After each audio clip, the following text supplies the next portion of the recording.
상쾌한 아침 원주에서 출발합니다.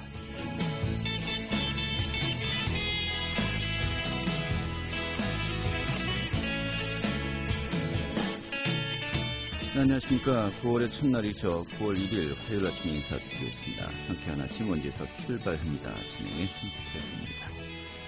자, 9월로 바뀌었습니다만 오늘도 역시 더운 날이 이어지겠네요.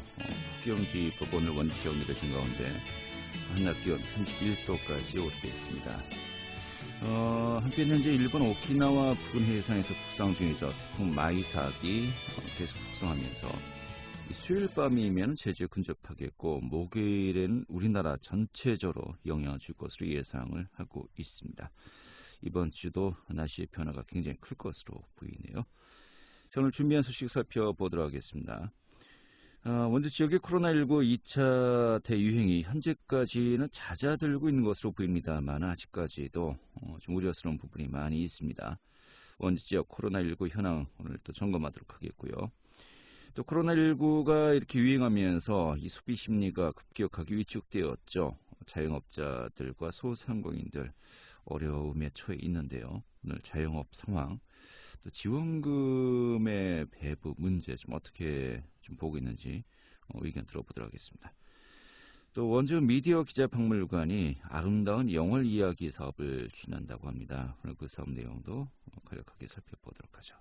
9월 1일 화요일 상쾌한 아침 원주에서 출발하겠습니다.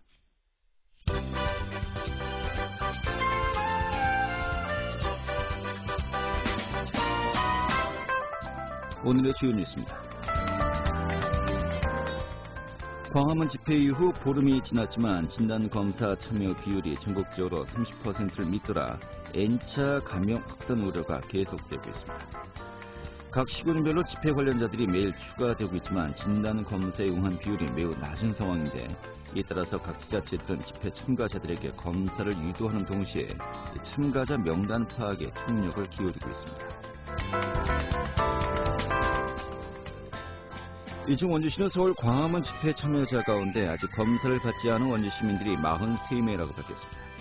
이 가운데 19명은 이 시의 고발 조치 방침에도 불구하고 검사를 받지 않겠다는 의사표시를 했다고 밝혔습니다. 이 앞서 강원도는 서울 광화문 집회 참석자 전원을 대상으로 코로나 검사를 받으라는 행정명령을 내린 바 있습니다.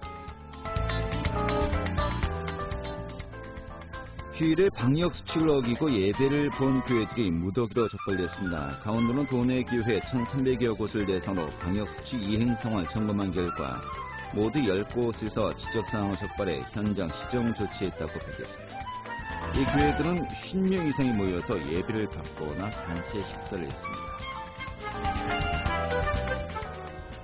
횡성군이 코로나19 확산 우려로 지역 대표 축제 4개를 취소합니다. 횡성군은 올해 횡성 호스길 축제와 근내 고냉지 토마토, 또 청일 더덕과 안흥 찐빵 축제 개최를 취소한다고 밝혔습니다. 다만 제16회 횡성한우 축제는 취소 대신 온라인 개최로 변경해 다음 이달 15일부터 30일까지 열릴 예정입니다. 오늘의 주요 뉴스입니다.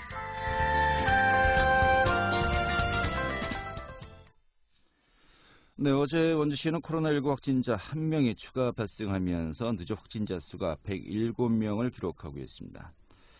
수도권에는 현재 코로나19 확산세가 지속되면서 사회적 거리두기 2.5단계가 시행되고 있는데요. 원주시도 여기에서 더 악화될 경우에는 역시 사회적 거리두기 2.5단계를 고려할 수밖에 없다고 밝혔습니다. 원주시 코로나19 상황 점검하도록 하겠습니다. 김민주 리포터 자리했습니다. 어서 오시죠. 네, 안녕하세요. 네. 어제 1명이 추가 확진되었고요. 현재까지 누적 확진자 107명이군요. 네, 어제 원주시에서 추가 확진자 1명이 발생하면서 원주시의 코로나19 누적 확진자 수는 107명입니다. 이 중 체조교실발 확진자는 62명으로 확인됐습니다. 현재 자가격리자는 1,100여 명, 검사가 진행 중인 사람은 400명이 넘습니다.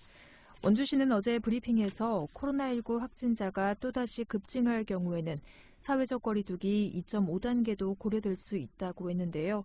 다만 현재는 추가 확진자가 감소하는 추세며 가족끼리의 감염이 많기 때문에 고려되고 있지는 않다고 했습니다. 수도권에서는 코로나19 확산세로 지난달 30일부터 사회적 거리두기 2.5단계가 시행되고 있습니다. 사회적 거리두기 2.5단계가 시행되면 프랜차이즈형 커피 전문점에서는 포장과 배달만 가능하고요. 음료 등을 포장해 갈 때도 출입자 명부 작성, 마스크 착용, 이용자 간 2m 간격 유지 등 핵심 방역 수칙을 준수해야 합니다. 또 일반 음식점이나 제과점은 밤 9시 이후부터는 포장과 배달만 가능합니다. 헬스장이나 당구장 등 실내 체육시설이 전면 운영 중단되며 요양병원의 면회도 금지되는데요. 또 10인 이상의 학원에서는 비대면 수업이 진행됩니다. 원주시도 수도권과 밀집해 있기 때문에 또다시 확진자가 급증할 경우에는 사회적 거리두기 2.5단계를 고려한다고 했는데요. 어제 진행된 원주시청 코로나19 상황 브리핑 내용 듣겠습니다. 일단은 원주시는 교통이 중지고 유동인구가 워낙 많은 곳이고 수도권에서 원주시로 출퇴근하는 사람도 굉장히 많아서 사실상 원주시를 수도권으로 봐도 무방할 정도라고 생각이 됩니다. 지금 2.5단계라고 하면 몇 가지가 좀 차이 나는 거죠. 거기까지 해야 되는지 한번 검토해 보겠습니다. 왜냐하면 이 확진자가 지금 급격히 줄고 있고 지금 나오는 확진자가 유난히 가족이 한 명 걸리면 거의 전 가족이 이렇게 감염되다시피 하기 때문에 대규모 줄었고 지금 확진자들이 다 그런 형태로 나오고 있어서 좀 더 지켜보고 지난번처럼 하루에 10명 이 정도씩 나온다면 당연히 똑같이 해야 될 거라고 생각합니다. 시민한테 주는 피해가 워낙 크기 때문에 아주 충분하게 논의해서 결정하도록 하겠습니다. 네. 자, 그런데 제가 앞서 주요 뉴스에서 좀 간략하게 좀 얘기했습니다만은 광화문 집회에 참가했던 사람들 가운데 진단검사를 받지 않은 사람, 그것도 거부하고 있는 사람이 또 원주시 내에만 상당수 있다고요? 네, 수도권에서 사회적 거리두기 2.5단계가 시행된 이후에는 확진자 가운데 드러나지 않는 불안 요인들 때문인데요. 광화문 집회 참가자와 일부 교인들이 검사를 받지 않고 있어 또 다른 감염자가 발생할 수 있기 때문입니다. 원주시도 지난달 서울 광화문 집회에 참가했던 사람들은 모두 코로나19 진단검사를 받도록 행정명령을 발령했는데요. 현재까지 검사를 받지 않은 사람은 43명으로 원주시와 강원도는 이에 대해 처벌 내용을 논의하고 있다고 합니다. 어제 진행된 원주시청 코로나19 상황 브리핑 내용 듣겠습니다. 이분들이 아무도 얘기를 하지 않아서 저희가 버스 회사, 전세버스, 관광버스 회사에다가 일일이 전화를 해서 대절한 근거를 가지고 4대가 갔다 왔다는 것을 저희가 파악할 수 있었습니다. 거기서 파악된 인원이 119명이었는데 선별진료소에서 와서 조사받은 사람은 130명입니다. 그러니까 버스를 타고 간 사람이 119명이라는 점이고 나머지는 개인별로 갔다고 판단되어집니다. 미검사자가 지금 43명에 있습니다. 계속 독촉 전화를 하고 있다. 그리고 문자로도 고발 조치하겠다. 이런 내용들을 그렇게 추진하고 있다는 말씀을 드리고 참고로 한 11명은 안 받겠다. 끝까지 이런 상황이다. 그렇게 이해하시면 되겠습니다. 14일 다 지났는데 나올 가능성이 있겠느냐. 검찰 안 받겠다. 그런 내용들입니다. 그래서 우리 시에서는 반드시 받으라. 그런 의미의 행정명령을 발령한 바가 있습니다. 원주시가 어제까지였고 강원도가 오늘까지가 이제서 강원도랑 안 받은 사람에 대해서 어떻게 처분해야 될지에 대해서는 논의해서 결정하도록 하겠습니다. 네. 참 이해가 되지 않는군요. 아직 검사를 받지 않은 해당자들이 43명, 이 중에서 19명은 고발 조치 방침에도 불구하고 검사를 받지 않겠다라고 강하게 좀 주장하고 있다는 것인데, 처벌을 떠나고 행정명령을 떠나서 가장 기본적인 공동체 의식, 이런 부분들 같이 함께 살아야겠다, 이런 그 의식이 있는가 좀 의심스러운 분들인 것 같습니다. 이건 아무리 비판을 받아도 지나치지 않을 것 같기도 하고요. 자, 이런 가운데 자가격리를 위반한 무단 이탈자들 벌써 2명이 경찰에 또 고발된 상태죠? 네, 자가격리를 위반하면 감염병의 예방 및 관리에 관한 법률에 따라 1년 이하의 징역 또는 1,000만 원 이하의 벌금이 부과됩니다. 원주시는 지난달 20일 거주지를 무단 이탈한 자가격리자에 대해서 고발 조치를 했는데요. 이 자가격리자는 진단검사에서 음성 판정을 받았지만 검사 후 2주 동안 실시되는 자가격리 의무 대상자였습니다. 또 지난달 28일 자가격리 도중 본인의 승용차를 몰고 1시간가량 무단 이탈하다 적발된 자가격리자에 대해서도 경찰에 수사를 의뢰했습니다. 원주시는 지난 주말 대면 예배를 진행한 교회 166개소를 대상으로 방역수칙 이행 여부를 확인하기 위해 현장 점검에 나섰고요. 또 노래방이나 PC방 등 고위험시설의 집합금지 이행 여부를 점검하고 있습니다. 원주시는 현재 감염 경로가 확인되지 않은 깜깜이 환자 9명에 대해서도 조사를 진행 중인데요.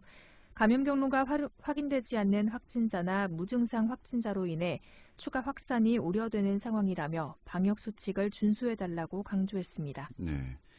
앞서 수도권에서는 사회적 거리두기 2.5단계가 시행되고 있다고 이야기했습니다. 3단계까지 가면은 모든 경제 활동이 거의 셧다운 상태가 되기 때문에 차마 거기까지는 가지 못하고요. 일단 강화된 이 거리두기를 시행하고 있는 겁니다만 이 정도만 하더라도 자영업자분들 현재 굉장히 정상적인 영업이 힘들어서 좀 어려움이 크거든요. 네, 원주 같은 경우도 굉장히 그 확산 상태가 지속되면은 역시 마찬가지의 길을 갈 수밖에 없는 것인데 다시 한번 이야기합니다만 아직까지 검사 받지 않으신 분들 정말 최악의 상황을 우리가 또 회피해야 되지 않겠습니까? 내가 아니라 가족을 위해서도 정말 지역 사회를 위해서도요. 좀 빨리 좀 그 검진 받고 좀 여러 가지 조치를 취해야 되지 않을까 싶습니다. 오늘 이렇게 정리해서 잘 들었습니다. 네, 감사합니다. 네, 김민주 리포터였습니다.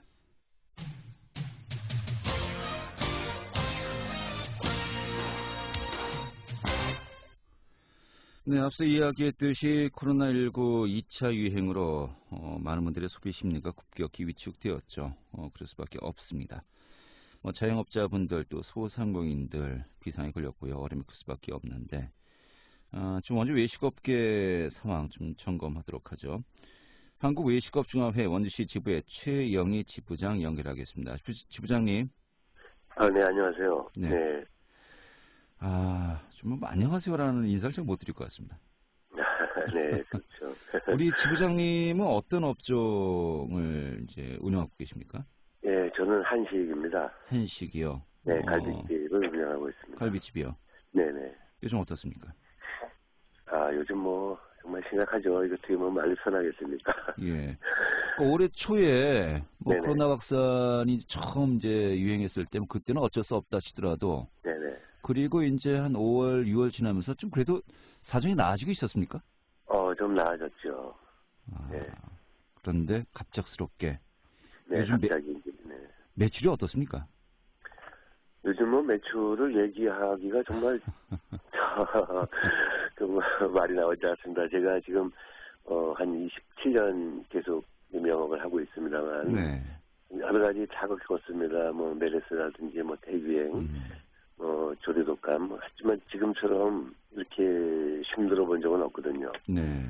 네. 제가 매출이 어떻습니까 여쭤보고 서로가 이제 질문자와 답변자가 그냥 헛웃음만 짓고 그 의미를 다 아는 그런 또 상황인 것 같습니다. 우리 지부장님 그렇고요.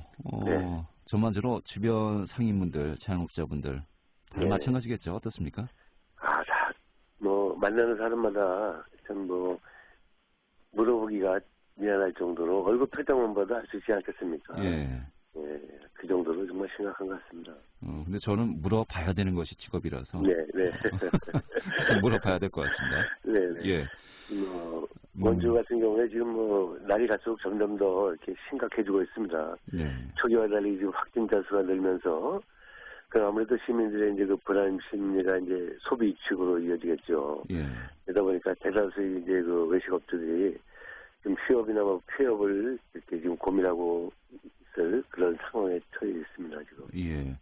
그나마 그래도 한 4나흘 정도는 네네. 한 명, 2명 좀 약간 처음에 10명 단위로 확진되었을 때보다는 조금 상황이 나아진 것 같습니다만은 참 그래도 아직 많이 불안하고요. 네. 이런 그 확진자 추세 정말 좀 매일 긴장감을 가지고 좀 지켜보실 것 같아요. 어떻습니까? 그렇죠. 저희들은 아주 관심이 많죠, 그 부분에. 예. 그리고 어차피 그 확진자가 많다는 것은 또 그만큼 또 감염률도 이렇게 높다는 거 아니겠습니까? 예. 그러다 보니까 이제 타 지역에서 오던 어떤 그런 방문객이나 시민들의 활동이 아무래도 위축되고 그러다 보니까 저희들 어려움이 점점 더 커지고 있다고 보여집니다. 알겠습니다. 지금 이 부분을 여쭤봐야 될 것 같아요. 2차 확산이 되면서 지금 원주시에서는 그 확진자가 다녀갔던 업소명을 네네. 밝히지 않았었거든요. 네네. 아무래도 뭐 방역 지침이라든지 이런 부분들은 따져봐서 이제 그런 것인데 네. 여기 대해서 아주 반발이 굉장했어요. 그러면서 이 업소가 어느 정도 지금 현재 또 이제 밝혀지고 있는데 이제 공개하고 있는데요. 이런 그 일련의 과정 좀 업소 공개명에 대해서 좀 어떻게 보십니까? 아무래도 업소는 그 고객이 생명인데 네. 이게 공개가 되면 뭐 어쨌든 방역을 하거나 뭐 이렇게 그 직원들이나 업주 측에서는 이게 뭐 하루 이틀 아침에 끝나는 게 아니고 그게 아무래도 그 관심이 많은 그 소비자들은 딱 각인이 되지 않겠습니까? 예. 어느 업소. 그러면 그게 하루 아침에 뭐 지워지는 게 아니지 않습니까? 이렇게 왔다가 참 이 집 확진자가 갔던 집이지. 다 소독하고 방역하고 아무 이상이 없다고 아무리 얘기해도 네. 거기 남아있는 그런 인식 때문에 그 타격은 상당히 오래 가는 걸로 알고 있습니다. 알겠습니다. 좀 시민들의 불안감도 우리가 또 이해가 되고요. 하지만 또 이제 그 운영하시는 분들의 어려움도 역시 우리가 이해를 할 수밖에 없는 것이고. 네네. 아무튼 뭐 처음 겪는 일이기 때문에 네. 지금 이게 그 균형점이 어느 것인지 좀 많은 고민이 앞으로도 계속해서 필요한 부분이 아닌가 싶습니다. 자, 그런데 수도권 같은 경우는 현재 2.5단계거든요. 네네. 제가 앞서도 말씀드렸습니다만은 차마 3단계까지는 가지 못하고 일단은 이 정도에서 어떻게든 해보자라는 의미가 2.5단계라고 보여집니다만은 원주시도 그 코로나 확진자가 계속해서 많이 나올 때 좀 이 부분에 대한 고민도 있었거든요. 좀 언급도 있습니다만은 2.5단계까지 가면은 뭐 정상적 운영 불가능할까요? 어떻습니까? 근데 저희들이 볼 때는 예. 그 2단계라면 사실 2.5단계 크게 뭐 많은 차이는 없어 보입니다. 왜냐하면 이게 지속적으로 매출이 쭉 일어나는 과정에서 이렇게 뭐 영업 시간을 단축한다든가 뭐 그러면 문제가 있겠습니다만 뭐 어차피 뭐 손님이 없는 상태에서 뭐 1시간 이렇게 시간 단축은 큰 의미가 없어 보이고요. 다만 이게 어떤 그 방역 차원에서의 효과는 있어 보입니다만 그리고 뭐 현재로서 1시간 정도의 어떤 그 시간 단축은 큰 의미가 없어 보이고 아무래도 단계가 격선되면 될수록 그만큼 또 영업은 아무래도 힘들어진다고 보여집니다. 알겠습니다. 마치 뭐 1000명이나 1시간이나 좀 이야기하시는 것 같습니다. 네. 어떻게 보면 차라리 이렇게 뭐 문을 열어도 어려운 상황인데 아예 1, 2주 정도 확실하게 방역 조치를 취하고 좀 정상화되는 게 나을 수도 있다. 지금 이렇게 볼 수 있는 겁니까? 그렇죠. 어쨌든 뭐 그냥 문을 여나 안 여나 기본적인 어떤 운영비는 들어가지 않겠습니까? 알겠습니다. 냉장고하고 뭐 이런 차라리. 전기료 또 고정 직원에 대한 인건비 뭐 어차피 인건비가 좀 안 나온다고 그러면 저도 아마 한 일주일 정도 쉬어봤습니다. 그냥 핑계삼아 시간도 갔다 오고 이렇게 했습니다. 알겠습니다. 네. 이게 그 저희가 오늘 질문은 정말 순수 자영업자의 그 입장에서 시각에서 또 이제 뭐 전체 자영업자라고 이야기할 수는 없겠습니다만은 그래도 상당수 많은 분들이 이렇게 좀 이해하고 있다 이렇게 인식하고 있다는 정도로 저희 이제 확인을 하도록 하겠고요. 네네. 자, 그리고 현재 그 정부나 또 이제 그 여당 차원에서 2차 재난지원금에 대해서 이제 이야기가 논의되고 있습니다. 일단은 뭐 전에처럼 전 국민들에게 지급할 것이냐, 선별적으로 지급할 것이냐. 현재 뭐 큰 틀에서는 선별적 지급이 일단 큰 힘을 받고 있는 것으로 알려지고 있는데, 지난번 그 재난지원금이 그 지급되었을 때, 좀 실질적으로 좀 피부로 느껴지는 효과가 있었습니까? 그게 이제 재난지원금이 어떤 그 일정 기간에 한해서 이렇게 소비를 해야 되지 않겠습니까? 네.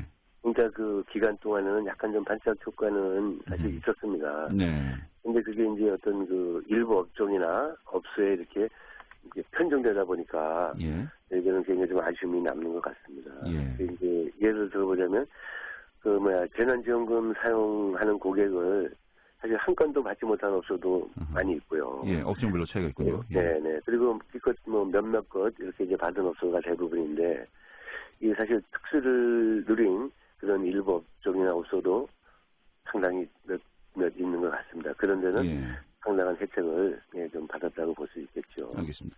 뭐 재난지원금이 지급된다고 해서 모든 자영업자분들이 혜택을 또 볼 수는 없는 것이고 네, 업종별로 그렇죠. 또 여러 가지 그 케이스 바이 케이스로 이제 차이가 있기 때문에 좀 이 부분은 좀 많은 논의가 필요할 것 같습니다만 그렇다면은 지금 당장 이 자영업자분들에게 필요로 하는 좀 직접적인 지원이 있다면 당장 어떤 게 있을까요?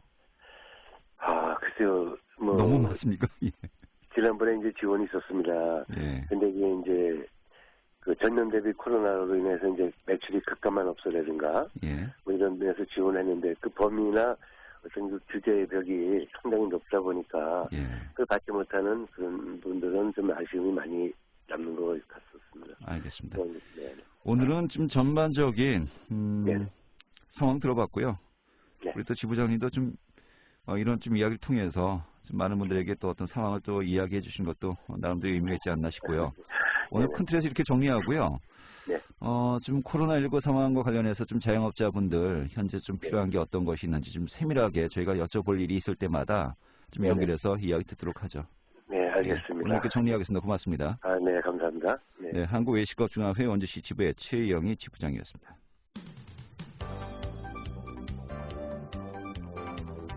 생생한 현장, 유익한 생활 정보를 전해드리겠습니다. KBS 원주라디오 상쾌한 아침 원주에서 출발합니다를 함께하고 있습니다.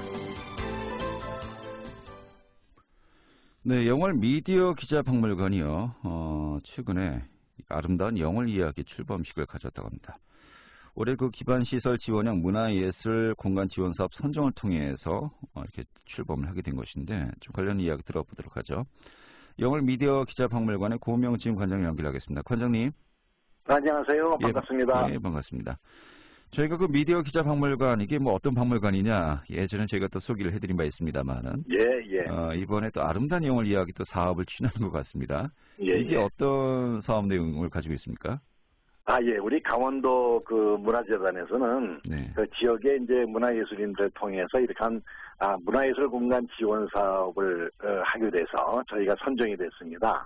그래서 이제 아름다운 영월 이야기는 이제 지역 주민이 중심이 돼서 우리들의 살아가는 이야기를 사진과 그리고 이제 그림, 또 카툰을 연계해서 함께 비주얼한 모습을 함께 이제 감상하는 그러한 시간을 준비하고 있는 겁니다. 네, 그래요. 취지는 제가 이제 이해가 가는데, 뭐, 이때 어떤 내용으로 또 어떤 프로그램으로 이제 그 내용을 채울 것인가가 중요하지 않겠습니까? 11월 말까지 진행한다고 들었습니다만, 구체적으로 뭐 어떠한 그 내용들이 담겨져 있습니까? 우리가 이제 농촌에서 생활을 하다 보면은 생활 예술에 대해서 소홀하기가 쉽죠. 그래서 우리 생활 속에서 우리가 느낄 수 있는 특히 이제 사진이라든지 그림이라든지 카툰을 통해서 함께 이렇게 공유할 수 있는 부분을 찾아가는 거죠. 그래서 이제 일반적으로 비주얼 커뮤니케이션이라고 해서 그러한 어떤 보이는 것들을 통해서 우리가 소통할 수 있는 그것이 이제 우리 마을 주민이 함께하고 또 마을 주민이 같이 감상하고 이것을 통해서 많은 분들이 이제 영월을 찾게 되고 또 영월의 이야기를 전파함으로써 이렇게 이 코로나 그 19로 굉장히 힘들어하는 이 시간들에 가족들이 찾아와서 아주 힐링을 할 수 있는 그러한 시간을 한번 만들어보는 게 어떨까 해서 진행을 하고 있습니다. 그래요. 뭐 가족 단위로 예약을 받는 겁니까? 이것은 이제 가족 단위는 아니고요. 그 영월 문화예술회관에서 전시를 하는 전시 공간에 오시면은 이제 코로나19의 지금 환경에 맞는 그 절차를 밟아서 감상을 하는 거죠. 그래서 이제 주로 이제 회원의 농가들의 모습을 찍는 것하고 우리 영월에는 이제 영월 십경이 있죠. 영월 십경을 또 다른 각도에서 좀 접근을 해서 많은 분들이 좀 함께 감상할 수 있는 그런 시간을 만들어가는 겁니다. 영월 십경도 있고요. 뭐 그밖에 좀 어떤 작품들이 또 전시되고 있는 겁니까? 전시 이제 앞으로 할 것이고요. 지금 하는 거는 이제 동네방네 기자단이라는 그 활동하는 이제 팀들이 예를 들면 이제 영월 사과하면 영월 사과에 수확하는 현장에서 그 농민들의 수확하는 그분들의 모습을 좀 밝은 모습으로 찍고 또 예를 들면은 곤드레 수확 현장이라든지 또는 이제 앞으로 영월의 절임 배추가 또 유명하죠. 그래서 절임 배추를 제작하는 키우면서 이제 저림 매출을 만들어가는 과정까지 우리들의 이야기를 사진과 이제 그림으로 그렇게 표현해 나가는 겁니다. 특히 이제 알겠습니다. 저희 영월은 그 문화도시로 그 일정하고 정확한 장소만 좀 소개해 주시면서 오늘 또 정리해 있는데요. 영월 문화예술회관에서 11월 20일부터 24일까지 영월 문화회관 전시장에서 전시를 하게 됩니다. 11월에 이루어지는 거군요. 그렇죠. 저는 그 조만간 이제 시작되면서 11월 말까지 되는 줄 알았더니 아직 여유가 있겠군요. 이렇게 함께 진행을 하고 있는 겁니다. 함께 진행을 또 하고 있는 거군요. 그렇습니다. 알겠습니다. 네, 오늘 이렇게 정리 아주 잘 되었습니다. 감사합니다. 네, 영월 미디어 기자박물관의 고명진 관장이었고요. 자, 9월의 첫날에 함께했던 KBS 원주방송국의 상쾌한 아침 원주에서 출발합니다. 오늘 순서는 여기까지입니다. 고맙습니다.